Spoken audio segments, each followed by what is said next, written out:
पास ये वैल्यू होती कि मेगाग्राम उन्होंने हमें दिया होता, यहाँ पर तो सिंपल ग्राम था ना, एक यूनिट था, इसके साथ कोई प्रीफिक्स नहीं थी।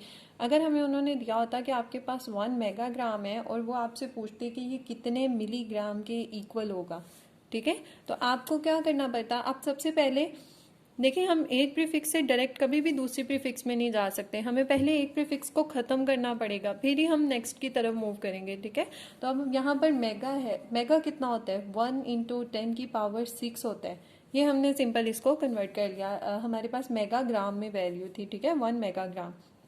ये हमने इसको सिंपल पावर को ओपन कर लिया, मेगा की जगह 10⁶ लिख दिया। अब आगे से हमारा सेम प्रोसेस ही है कि हमें मिली रिक्वायर्ड है, तो हम लिखेंगे 1 × 10⁶। मिली के लिए प्रीफिक्स टेबल में मिली जो होता है वो 10⁻³ होता है, ठीक है, ये हमारी प्रीफिक्स टेबल में इसकी वैल्यू है मिली की 10⁻³ तो अब आप क्या करेंगे, यहाँ पर आप 10⁻³ और 10⁻³ दोनों वैल्यूज लिख लेंगे।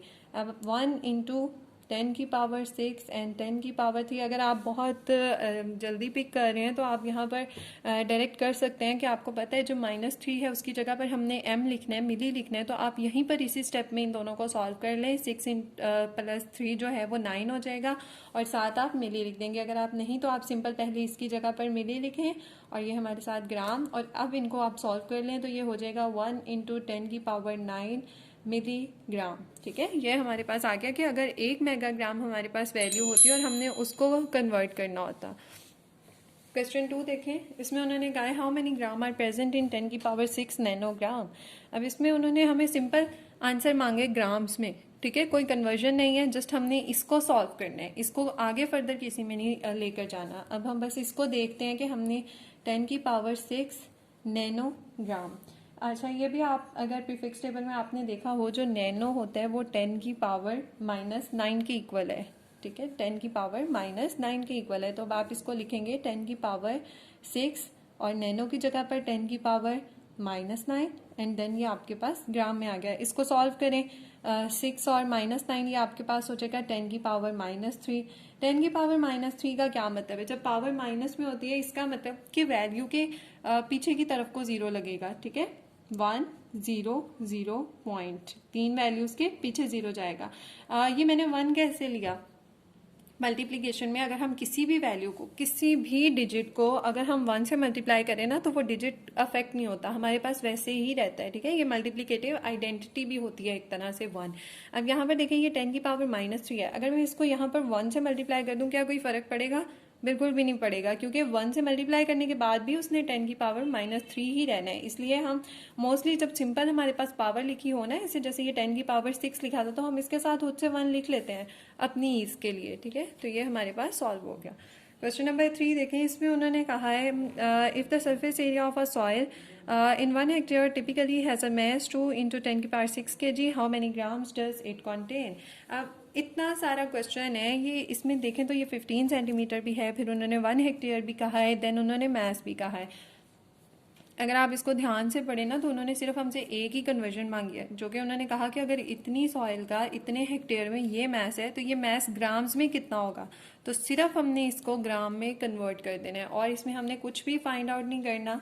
अब इसको ग्राम में करना बहुत ईजी है, 10⁻6 kg है, हमें ग्राम में चाहिए सिर्फ, तो आप k की पावर ओपन कर दें, k जो होता है वो 10⁻3 के इक्वल था, ठीक है, 10⁻3 ग्राम, तो ये आपके पास आ जाएगा 2 × 10⁻9 ग्राम। और जो 10⁻9 है अगर आप इसकी वैल्यू प्रीफिक्स टेबल से पुट करना चाहें, नहीं वैल्यू नहीं इसकी पुट करेंगे क्योंकि उन्होंने हमसे सिर्फ ग्राम्स में ही मांगा है, तो हमारा आंसर बस यही होगा 2 × 10⁻9 ग्राम। हमारे नेक्स्ट क्वेश्चन की तरफ मूव करते हैं।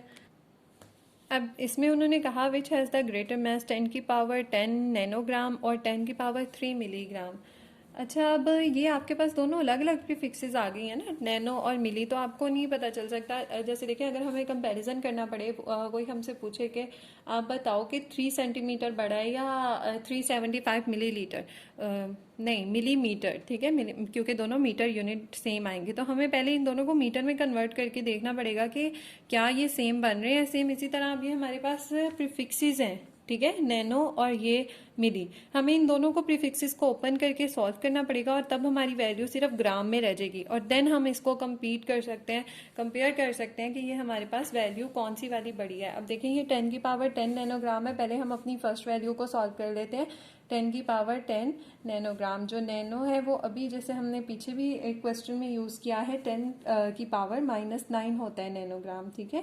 10 की पावर -9 आ जाएगा। इसको सॉल्व करें, 10 की ये 10 में से माइनस करें 9 को, तो ये आपके पास 10 की पावर 1 ग्राम हो जाएगा और 10 की पावर 1 का मतलब 10 ही है, 10 ग्राम, ठीक है। अब आप अपनी दूसरी वैल्यू को सॉल्व कर लें, वो है 10 की पावर 3 मिलीग्राम।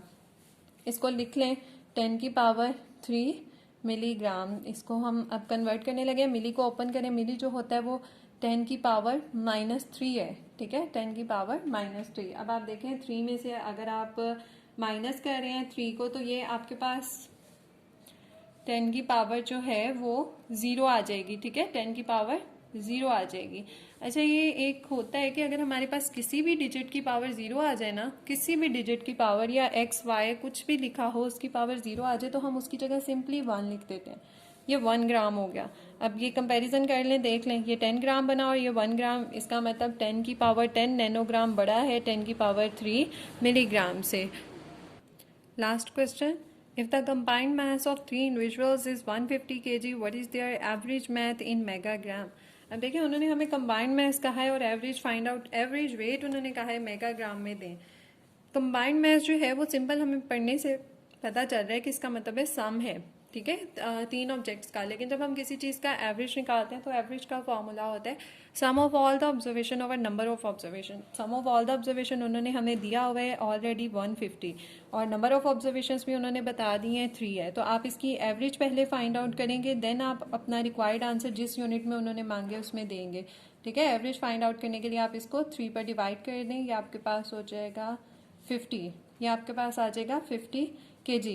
केजी क्यों आया है? क्योंकि 150 जो है वो केजी में था, ठीक है, ये आपके पास केजी आ गया। अब आपने इसको मेगाग्राम, मेगाग्राम इज दिस, इसको हमने मेगाग्राम में कन्वर्ट करना है। आप सबसे पहले के को ओपन करें, 50 इंटू 10 की पावर 3 ग्राम आ गया। मेगा जो होता है वो 10 की पावर 6 के इक्वल होता है, ठीक है, 10 की पावर 6 के इक्वल। तो हम यहाँ पर क्या करेंगे, हम 10 की पावर -6 भी लिखेंगे और 10 की पावर 6 भी लिखेंगे। 10 की पावर -6 और 10 की पावर 6, ये हमारे पास आ जाएगा ग्राम। अब यहाँ पर आप इन दोनों को सॉल्व कर लें, ये आपके पास हो जाएगा 50 इंटू 10 की पावर -3 और ये आपके पास जो 6 है इसकी जगह पर आप मेगा पुट कर देंगे, मेगा ग्राम में कन्वर्ट हो गया। -3 है, डेट मीन्स पॉइंट पीछे की तरफ को लगेगा। 2 वैल्यूज़ ये हैं, एक 0 हम खुद से लगाएंगे, 0 5 0, 3 वैल्यूज़ बन गई, यहाँ पर पॉइंट लग जाएगा। ये इतने मेगाग्राम के इक्वल है। आंसर को इस फॉर्म में भी लिख सकते हैं। और अगर चूंकि ये बहुत छोटी पावर थी इस वजह से हमने इसको ओपन कर दिया। यूजुअली अगर कोई बहुत बड़ी पावर आ रही होती है तो हम उसको ओपन नहीं करते, इतने जीरोस नहीं लगाते, वो इसी तरह ज़्यादा बेटर रहती है। लेकिन अगर ये बहुत छोटी सी है, 3 है, 2 है और हाँ बस 3 2 तक ही हो, क्योंकि आगे जाएंगे तो वो माइक्रो आ जाती है, मेगा आ जाती है, वो ज़रा बड़ी हो जाती है। तो ये आप यहाँ तक अगर आपके पास वैल्यू है तो आप इसको ओपन कर दें, ठीक है। जैसे यहाँ पर ये 1 आ रही थी तो मैंने इसको सिंपल 10 लिख दिया यहाँ पर। तो ये तो एक अलग है ना कि कोई भी डिजिट हो या लेटर हो उसकी पावर अगर 0 हो तो हम उसको 1 के इक्वल लिखते हैं, ठीक है, उसकी जगह 1 आ जाते हैं, 1 उसको रिप्लेस कर लेते हैं। सो ये हमारी कुछ कन्वर्जन्स थी जिनकी हमने प्रैक्टिस किया है, होपफुली आपको समझ आई होंगी। एंड आप इनको बार बार रिवाइज करें, इनको अच्छे से करें, इंशाल्लाह इस मेथड से आपकी कभी कन्वर्जन्स गलत नहीं होंगी। ये ये यूनिट्स ये चीज़ है कि हमें सिर्फ यहाँ पर नहीं रिक्वायर्ड, हमें हमेशा चाहिए होते हैं। हम अक्सर जगहों पर कोई लेंथ मेजर कर रहे हैं या हम कुछ भी मेजर कर रहे हैं, वो 2 डिफरेंट यूनिट्स में आ रहा है, तो हमें कन्वर्जन आती होगी तो हम उनको सेम में मेजर करके उनका कंपैरिजन कर सकते हैं, ठीक है, उनको सेम में कन्वर्ट करके। मैं आपको यहाँ पर प्रैक्टिस के लिए कुछ क्वेश्चन दिखाती हूँ, आप उनको सॉल्व करें एंड देन कमेंट्स में बताएं अगर आपको समझ आई है, आपसे वो क्वेश्चन सॉल्व हो गए। एंड अगर आपसे वो क्वेश्चन सॉल्व नहीं हुए देन मैं इनकी अलग से वीडियोस बना दूंगी। आप इनको वीडियो को पॉज करें, क्वेश्चंस को नोट डाउन करें एंड इनको सॉल्व करें, इंशाल्लाह आपसे हो जाएंगे। बिकॉज ये भी काफ़ी आसान है, ये मिक्स हैं, ठीक है, इसमें area, maths and I think so 3rd volume की हैं, ठीक है, तीनों मिक्स होंगे, तो आप इनकी ट्राई करें एंड चैनल को सब्सक्राइब कर लें। इंशाल्लाह आपको नेक्स्ट सैम्पल प्रॉब्लम्स के भी नोटिफिकेशन मिल जाएंगे जैसे ही उनकी वीडियोस अपलोड होंगी। थैंक यू, अल्लाह हाफिज़।